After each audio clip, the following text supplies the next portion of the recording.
আপনার কেক অনেক ভালো ছিল গতবার, এবারও আমি কিন্তু আপনার কাছ থেকে কেক নিচ্ছি। কেক যেন আপু ভালো হয়, আগের মতো হয়, এবং কেকের টেস্ট সবাই অনেক পছন্দ করেছে। কেকটা দেখতেও খুব সুন্দর ছিল। এরকম যখন কোনো কাস্টমার আপুর বলে তখন মনটা আসলে একদম ভরে যায় এবং নিমিষেই সব কষ্ট একদম ভুলে যাই।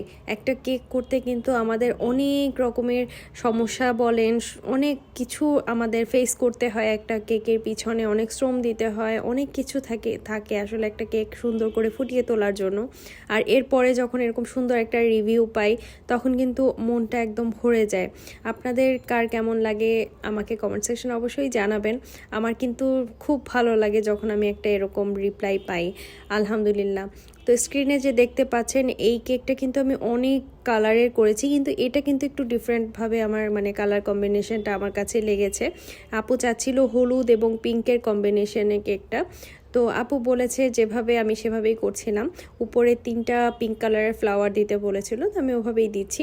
আর এখানে যে নোজেলটা দেখতে পাচ্ছেন গোলাপের আমি করার জন্য ব্যবহার করেছি, এটা হলো 103 নাম্বার নোজেল। তো কিভাবে করেছি আপনারা ভিডিও দেখে বুঝে নেবেন। আর এরপরে কিছু প্যালেট নাইফ ওয়ার্ক ছিল। তো এখানে যখন আমি ডিজাইনটা করছিলাম, এটা একটু ফ্রিজিং করে নিলে প্যালেট নাইফ ওয়ার্কগুলো বেশি সুন্দর হয়। আমার হাতে সময় ছিল না, তাই আমি কিন্তু একটু তাড়াহুড়ার মধ্যে করছিলাম। তো এই তো ছিল আজকের ভিডিও।